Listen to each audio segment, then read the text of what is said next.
हो जाएंगे।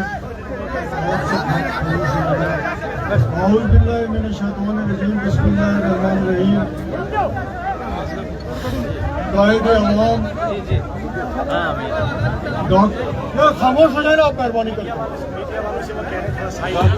देखना चाहते हैं थोड़ा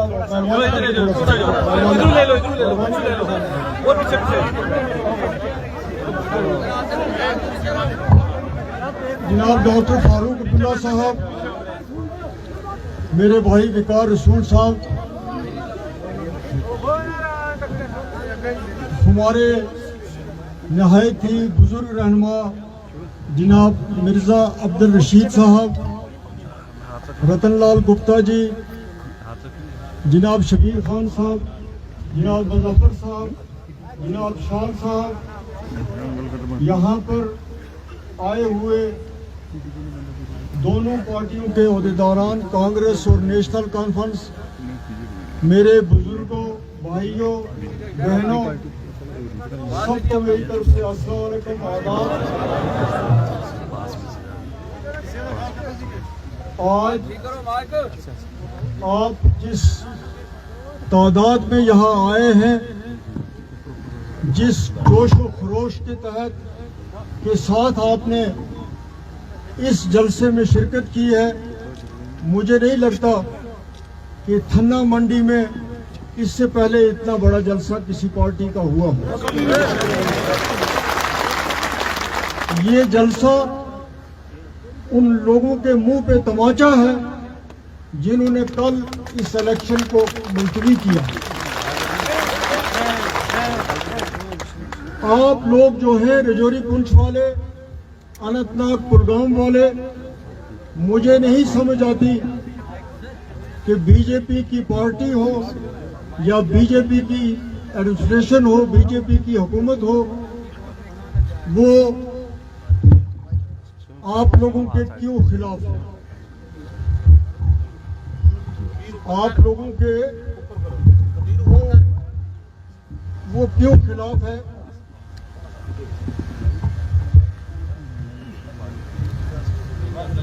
इस इंतखाबी हल्के की इस तरीके से डिलिमिटेशन की गई, इसको इस तरह तबाह किया गया, खराब किया गया, यहाँ के वोटर्स के लिए इतनी प्रॉब्लम पैदा की गई।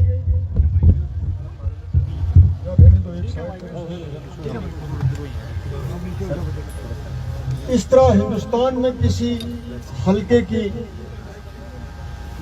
डिलिमिटेशन शायद ही आज तक हुई।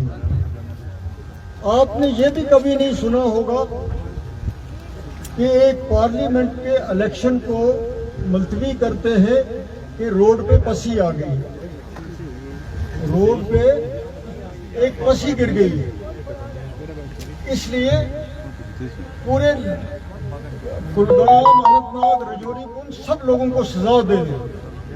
आज तक कभी किसी इलेक्शन की हिस्ट्री में, वो दुनिया के किसी भी मुल्क में हो, ये आपने नहीं सुना होगा कि पोलिंग को 3 दिन रहे और सजा के तौर पर आपके इलेक्शन को ये बहाना बना के कि रोड पे पसियां हैं इसलिए इस इलेक्शन को ही मुलतवी कर दो। ये इससे पहले कभी नहीं सुना होगा। हमने भी हिंदुस्तान की जमहूरियत में, जम्मू कश्मीर में ये चीज़ें नहीं देखी। 5 इलेक्शन मैंने भी लड़े हैं और कई इलेक्शन लड़वाए भी हैं। तो इसकी जितनी भी मजम्मत की जाए उतनी कम है। और आपका इस जोश व खरोश के साथ आना ही इस बात का इजहार है कि आपको इस बात पे गुस्सा है।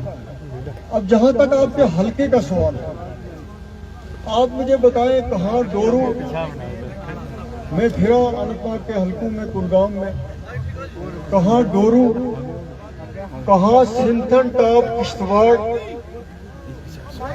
कहाँ वची, कहाँ बालाकोट, कहाँ थन्ना मंडी, कहाँ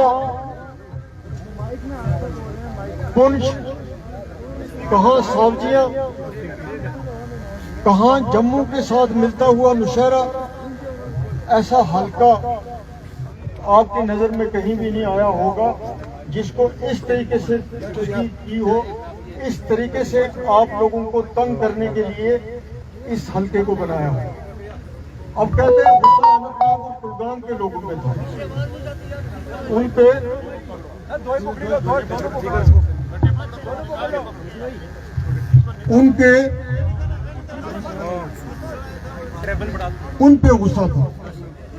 पे गुस्सा था कि वो वोट कम डालते थे। आप पे किस बात का गुस्सा था? मुझे ये नहीं समझ आया कि आपको ये इतनी बड़ी सजा जो है वो क्यों दी जा रही है। ये तो मियां अल्ताफ आज उम्मीदवार आ गया तो चलो आप मिलते रहेंगे, मैं यहाँ थाना मंडी से गुजरता रहूंगा या आप कश्मीर आते रहेंगे, मगर कई उम्मीदवार ऐसे हैं कि जिनको 6 साल आपको लग जाएंगे तलाश करने में, और यही हालत हो गई अनंतनाग कुलगाम के लोगों की। 6 महीने तो मुगल रोड ही बंद रहती है।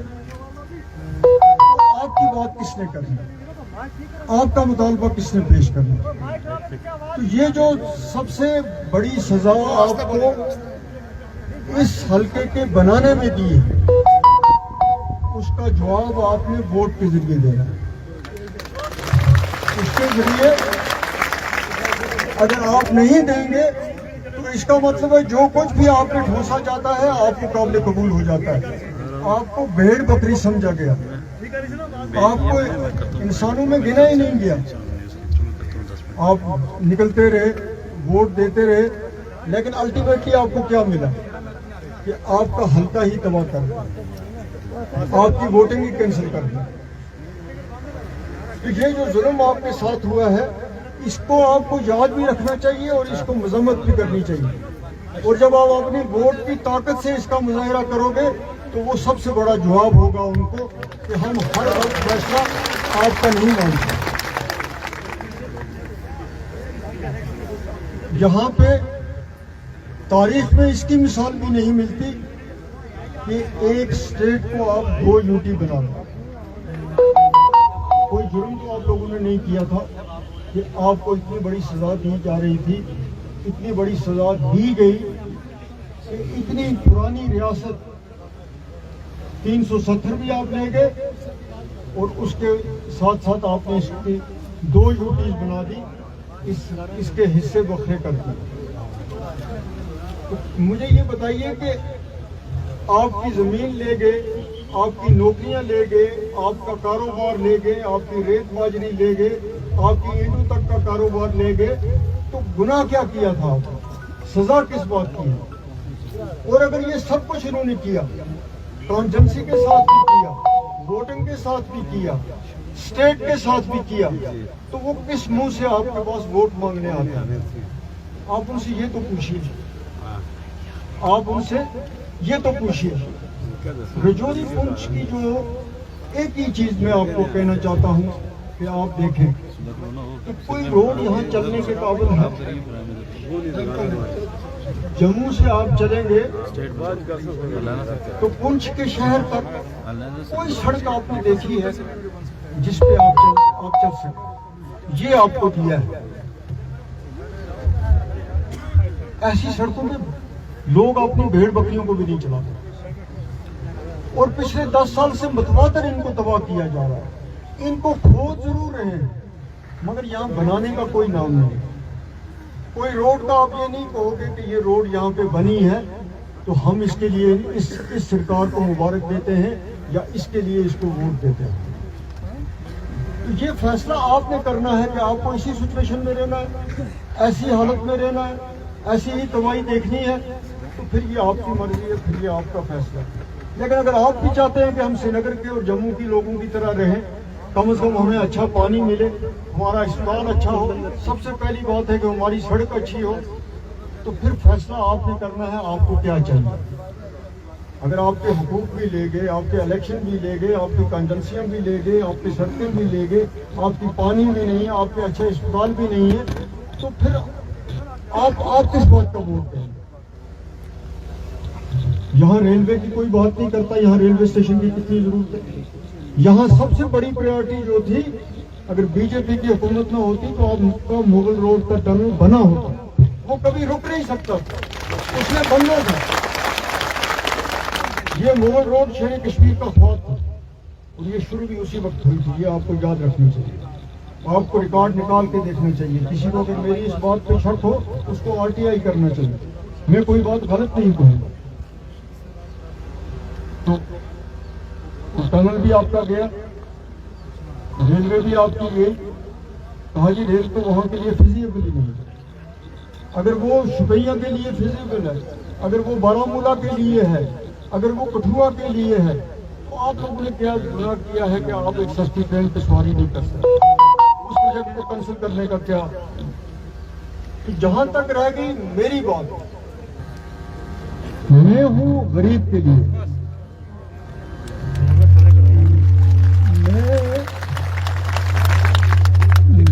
मेरी सियासत जो है, मेरी जो सियासत रही और जिस सियासत ने मुझे आप दुआ है कि कामयाब किया, वो सबसे बड़ी बात यह है कि मेरी तवज्जो, मेरा प्यार, मेरा काम गरीब के लिए, मेरा काम बेकस के लिए, मेरा काम बेसहारा के लिए, मेरा काम यतीम के लिए, मेरा काम बेरोजगार के लिए। मेरी प्रायोरिटी वो है। मेरे बारे में लोग क्या कहें वो बेशक कहते रहे, लेकिन हकीकत के आप दुआ,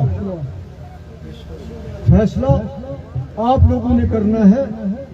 जो मुझे रोज मिलते हैं, कोई दिन वो नहीं होता है, चाहे मैं जम्मू में हूं या श्रीनगर में, कि रजौरी पुंछ का आदमी मुझे ना मिले, वो मुमकिन नहीं। ये आप, मैंने आपको मुख्तसर लफ्जों में, मुझे अपने इस तारुफ की जरूरत नहीं थी, लेकिन फिर भी मैं आपको ये इसलिए मैंने कहा कि जब इंसान किसी गरीब का काम करता है, किसी बेकस का काम करता है, किसी यतीम का काम करता है, तो अल्लाह ताला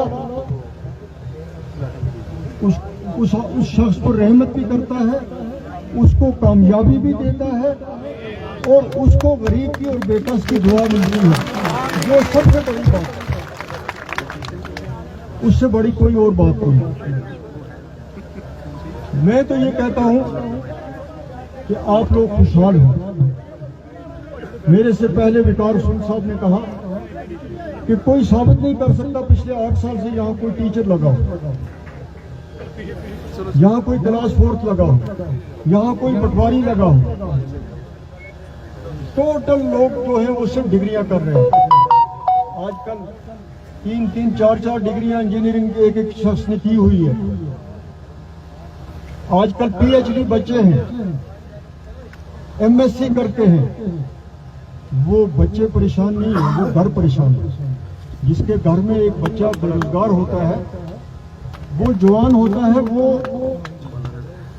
अपने लिए उसका हौसला होता है कि मैं कुछ कर सकता हूँ, लेकिन उसके माँ बाप उसको देखकर वो सुबह शाम टूटते रहते हैं। इतनी प्रॉब्लम जो है वो बेरोजगारी के हवाले से, हालात के हवाले से, अमन कानून की बात कहते हैं, दावे करते हैं, तो आप थाना मंडी के लोग इस बात के गवाह हैं कि कितना अमन अमान कायम हुआ, कितना अमन अमान यहाँ पे हुआ है। जिसका दावा किया जा रहा है उसके सबसे गवाह आप हैं कि यहाँ के हालात कैसे। तो इसलिए मैं आपके पास आया। आप, हमें दूसरा जलसा भी करना है, हमें बपोरी जाना है। मैं ज़्यादा लंबी तकरीर करूं तो मुझे नहीं लगता कि उसके लिए कोई, डॉक्टर फारूक साहब ने भी तकरीर करनी है, आप भी सुबह से बैठे हैं, लेकिन हमारे कोई चांस अगर मिलता है तो हम हर फोरम में आपके टनल की बात, आपके रेलवे की बात, आपकी गुर्बत की बात, आपकी अनएम्प्लॉयमेंट की बात, हर बेसहारा गरीब, हर मजहब और हर तबके के लिए जिस तरीके से माजी में करते रहे हैं, कोई उस पर हमें सवालिया निशान हम पे नहीं कायम कर सकता। उस तरह अल्लाह ताला मुझे तौफीक दे कि मैं आगे भी इसी तरीके से आप लोगों की खिदमत करता रहूँ। बहुत बहुत शुक्रिया।